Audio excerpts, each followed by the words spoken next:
Thank you very much, dear colleagues at the Advisory Board of the ICD, dear participants. I am delighted to participate in this annual conference on cultural diplomacy. This conference offers the opportunity to all participants to raise their awareness and enrich their knowledge, thus enabling all of us to form our own educated opinion on the issues under discussion. And this is exactly the very essence of cultural diplomacy, communicating ideas and seeking to reach the collective wisdom through dialogue. This is, for me, the very essence of cultural diplomacy. I would like to congratulate and thank my very dear friend, the Director General of ICD, Mark Donfried, and all his able colleagues for organizing this important international event and for giving all of us this opportunity to focus on the critical issues related to the main theme of the conference. I would especially like to underline the timely nature of the general subject of this conference, which truly reflects the global attention to combat terrorism of its worst manifestation. This goal constitutes a huge challenge, and every member of the international community has an obligation to work in unison towards meeting the global objective, this global objective, but moreover towards creating a more stable, a more secure, and a more peaceful world. Dear friends, not all situations and not all conflicts are identical. Countries and peoples are different. The history and circumstances that lead to conflicts are different. The only factor, though, that remains unchanged in any conflict is the human suffering that is, unfortunately, universal in character. People in conflict areas, and especially women and children, suffer atrocities and grave violations of their basic human rights and freedoms, especially if policies of ethnic cleansing and extreme brutality are employed as a weapon of war. Today, the United Nations High Commissioner for Refugees is responsible for nearly 50 million persons of concern, which include 14 million refugees and 28 million internally displaced persons, plus other categories of concern. Hundreds of thousands of people in many parts of the world have become homeless as a result of conflicts. In search of safety, they are forced to relocate within their own countries or cross its borders. Almost half of the world's refugees and displaced persons are children, being at a much greater risk of abuse, neglect, violence, trafficking, and exploitation, and more vulnerable and susceptible to disease, malnutrition, physical injury, and psychological trauma. Many have become orphans as a result of the war, and others have been separated from both parents. In our neighboring Syria, and Cyprus and Syria are apart only about 120 kilometers, where a relentless and brutal civil war, combined with the terrorist savagery of ISIS, have been ravaging the country and destroying its infrastructure for the past 4 years. Every day, the conflict is forcing thousands of Syrian people to flee their country and seek refuge, both in neighboring countries as well as in Europe. Out of more than 4 million Syrian refugees who have crossed the borders of their country, over 1.1 million are children, with 75% of them under the age of 12. The scenes of thousands of refugees being loaded daily onto crowded and dangerous boats, many of whom meeting their tragic death in the rough seas, and the scenes of the survivors who are making the long journey to the heart of Europe, walking by foot for hundreds of kilometers in utter misery and pain, aiming to find a better future in other countries, have been a wake-up call for humanity. Destitute, homeless, dispossessed, hurt in their very human dignity and honor, they suffer unspeakable hardships along the way.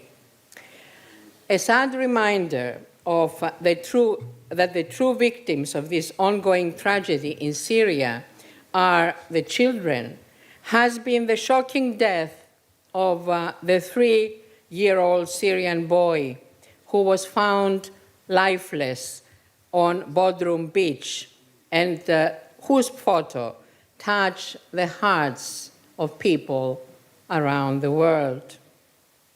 Aylan Kurdi was not the only 3-year-old Syrian child that lost his life in this war. According to estimates, more than 300 Syrian 3-year-olds and many, many thousand more children of all ages have perished as a result either of direct fighting or in situations like the one that Aylan and his family had to dreadfully suffer. To put an end to this tragedy should be the focus of the world community by confronting the root causes of this devastating war, which has had horrible consequences both for Syria, the neighboring countries, and the broader neighborhood, but also with repercussions extending now throughout Europe. The responsibilities are immense for all those in the international community that have either done nothing to put an end to this tragedy or who knowingly have intensified the conflict and protracted the conflict by loading rebel forces with catastrophic weapons, supposedly to be used to overthrow the Syrian leadership, but which have been used instead to pursue the extremist ideologies of the jihadists and their affiliates, who have been terrorizing civilians within the country, the wider region, and across Europe, taking the lives of hundreds of thousands of innocent victims, many among them children. Nelson Mandela, the great South African leader and Peace Nobel laureate, had warned us that, and I quote, "There can be no keener revelation of a society's soul than the way in which it treats its children," unquote. Our European family should definitely not feel proud of the way it has handled the Syrian conflict that has resulted in the devastating destruction of the country, its infrastructure, society, and economy, but most importantly, the inhuman treatment of the Syrian children. Coming now to the many other conflicts around the world, and especially those intractable conflicts which tend to become protracted and seem irreconcilable over time. We need to exert every effort to resolve them in order to send a strong message that peace and reconciliation is possible, especially at these times of greater global insecurity.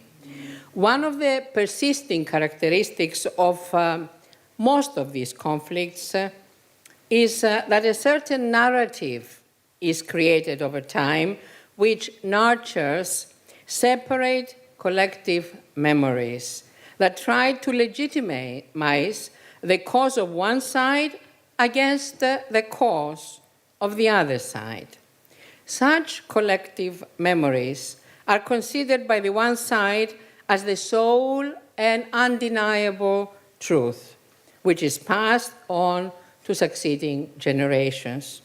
A totally different narrative is constructed on the other side, based on its own account of the past and of the present, which is shared within the group and also passed on to the succeeding generations. In most cases, such narratives are not telling the whole truth. They are biased and selective, thus distorting historical accounts by omitting facts or past events, or by putting emphasis on other events which tend to justify the group's actions. Usually, an image is created that each group is the victim and the other group is the oppressor or the wrongdoer. Such collective narratives tend to perpetuate conflict situations, preventing the healing of the wounds as serving as a barrier towards eventual reconciliation. This is why, in situations of intractable conflicts, it remains of paramount importance for the parties involved to move courageously towards uncovering the truth that is buried beneath these separate narratives, which is possible, and this will facilitate the process of confidence-building measures and reconciliation, which is possible when both sides actually acknowledge what happened in the past, but more importantly, when they are able to admit past wrongdoings and injustices that inflicted pain and suffering on the other side.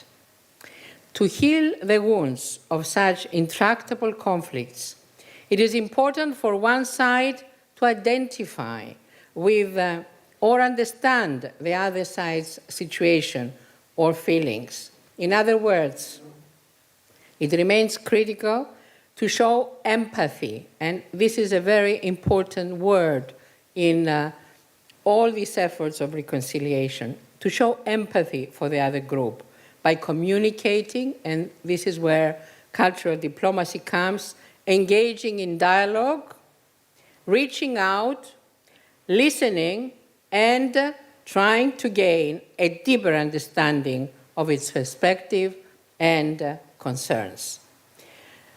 Now, I'll talk a little bit about my own country. In my own country, Cyprus, which has been suffering from foreign occupation and division for more than 4 decades, the intercommunal negotiations have been back on track since last May, and the progress achieved so far, as well as the positive climate that prevails in these negotiations between the two leaders in Cyprus, allows for the first time a ray of hope and cautious optimism to surface, fostering the expectation that a comprehensive settlement agreement may be reached at last.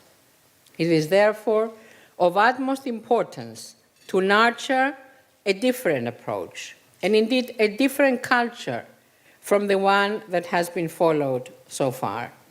Instead of looking at everything through the prism of the interests and the benefits of each community separately, it would be important to try, for the first time, to find solutions that would be beneficial, and I would say win-win, for both communities, to the people and the society as a whole. Putting the interests of the homeland above the interests of the community and the nationalist perspectives that have prevailed would be the best guarantee for transforming this particular intractable conflict into sustainable peace. Central role towards achieving this transformation should be placed primarily on education, with emphasis on peace education, because, again, in the words of Nelson Mandela, education is the most powerful weapon which you can use to change the world. The European experience of reconciliation through peace, security, and prosperity should provide the necessary tools for creating a different environment where the next generation of Cypriots will live in unity by safeguarding their very valuable diversity. This should serve as a guiding light and a guiding principle in the journey towards the realization of our goal, of our dream of a reunited Cyprus as a proud member state of the European family of nations. I remain a firm believer in coexistence. Our ancient land is the common homeland of people from different ethnic, religious, and cultural backgrounds that should be fully respected and greatly valued. At the same time, we have an obligation to instill in our people the necessary proudness of being first and foremost Cypriots, a common identity that would keep us united. This is the way that we could thrive as a country and as a people in the future, honoring and building on our diversity. We do hope that the international community, but most importantly, the 5 permanent members of the Security Council, will continue to support and continue to give their backing, their full backing towards fulfilling this objective. The Cypriots must be allowed to be masters of their own country without foreign armies, without guarantors on their soil, and without any interferences, any interventions, or any form and kind of pressure in the future in the pursuit of their own destiny. I will conclude by saying that the world today faces unprecedented challenges and threats deriving from religious extremism and terrorism. New, artificial, and very dangerous walls are being built between nations, between peoples and religions, societies, and even neighborhoods, based on hatred and prejudices, ethnically based discrimination and racism, exclusion and intolerance. Such walls that aim at separating people rather than embracing unity and coexistence do not belong to our century and to the civilized world. They belong to a dark era that should be buried once and for all. This is why, more than ever before, we need to unite forces to bring down all artificial barriers that separate people, both within countries and across borders, and as one unified force to combat the common problems facing humanity. Thank you.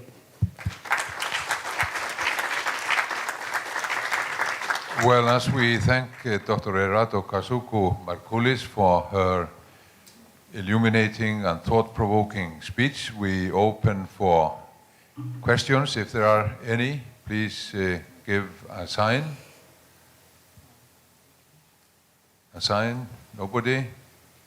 Okay. Well, thank you very much. Please join me in applauding Dr. Erato Kozakou-Marcoullis.